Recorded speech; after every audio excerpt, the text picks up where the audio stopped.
everyone, this is from CBIS Academy. இன்னைக்கு நம்ம Dinamani news பேப்பர்ல இருக்கக்கூடிய கரண்ட் அஃபேர்ஸ் பார்க்க போறோம். ஸோ முதல்ல பார்த்தீங்க அப்படின்னா சோம்நாத் சுயமரியாதை பெருவிழா. ஸோ இந்த டாபிக் பார்த்தீங்க அப்படின்னா குரூப் 1 ப்ரிலிம் சிலபஸ் யூனிட் 3 ஹிஸ்டரியில். ஸோ டெல்லி சுல்தான்ஸ்க்கு முன்னாடி பார்த்தீங்க அப்படின்னா அரேபியர்கள், துருக்கியர்கள் இவர்கள் வந்து நம்மளோட நாட்டிற்கு வந்து வருகை தந்திருப்பார்கள். ஸோ அதில் பார்த்தீங்க அப்படின்னா கவர் ஆகும். சோம்நாத் அப்படிங்கிற அந்த கோவில் பார்த்தீங்க அப்படின்னா இந்தியாவின் மேற்கு கடற்கரையில் குஜராத் மாநிலத்தில் பிரபாஸ் பட்டன் அப்படிங்கிற இடத்துல தான் இருக்கு. ஸோ இது பார்த்தீங்க அப்படின்னா 12 ஜோதிர்லிங்க தலங்களில் முதல் ஜோதிர்லிங்க கோயிலாக வணங்கப்படுகிறது. ஸோ இது பார்த்தீங்க அப்படின்னா 1026ஆம் ஆண்டு ஜனவரி மாதத்துல கஜினி முகமது இவர் பார்த்தீங்க அப்படின்னா ஆப்கானிஸ்தான் நாட்டில் கஜினி அப்படிங்கிற இடத்த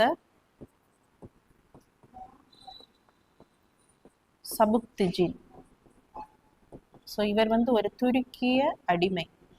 ஸோ இவர் தான் ரூல் பண்ணியிருப்பாரு. இவருடைய பையன் தான் யாருன்னு பார்த்தீங்க அப்படின்னா முகமது கஜினி.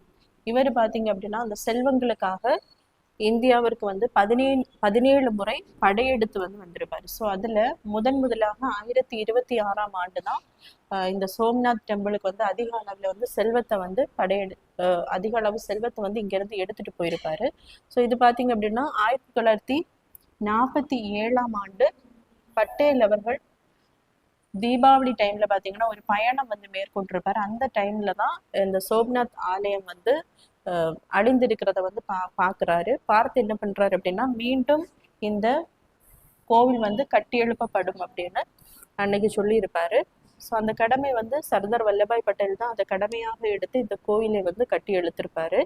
ஸோ இது பாத்தீங்க அப்படின்னா 1951ஆம் ஆண்டு மே 11ஆம் தேதி. ஸோ அப்போ பார்த்தீங்கன்னா நம்ம பிரசிடெண்டாக இருந்தவர் நம்முடைய நாட்டின் முதல் பிரசிடென்ட் ராஜேந்திர பிரசாத் அவர்கள் தான் இதை திறந்து வைத்திருப்பாரு. ஸோ இந்த டைம்ல பார்த்தீங்கன்னா பட்டேல் அவர்களுக்கு KM முன்ஷி அவர்களும் மிக அதிகமாக உதவி வந்து புரிந்திருப்பார். ஸோ நெக்ஸ்ட் பார்த்தீங்க அப்படின்னா 10 லட்சம் மாணவர்களுக்கு மடிக்கணினி வழங்கும் திட்டம். ஸோ இந்த டாபிக் பார்த்தீங்கன்னா group 1 main syllabus paper 2 social issues in India and தமிழ்நாட்டில் எஜுகேஷன் ப்ரோக்ராம்ஸில் வந்து கவர் ஆகும்.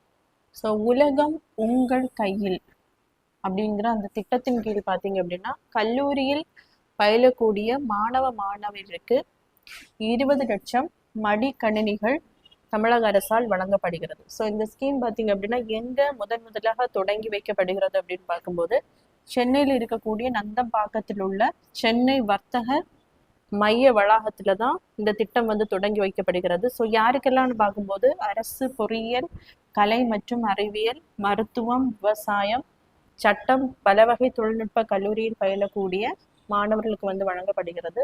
ஸோ இதில் இருக்கக்கூடிய ஸ்பெஷாலிட்டிஸ் பார்த்தீங்க அப்படின்னா நிறைய அதிநவீன சாஃப்ட்வேர்ஸ், அதே மாதிரி MS Office 365 மற்றும் செயற்கை நுண்ணறிவு மென்பொருளுக்கான 6 மாத சந்தாவும் இலவசமாக இந்த திட்டத்தின் கீழே வந்து இந்த கணினிகளில் வழங்கப்படுகிறது.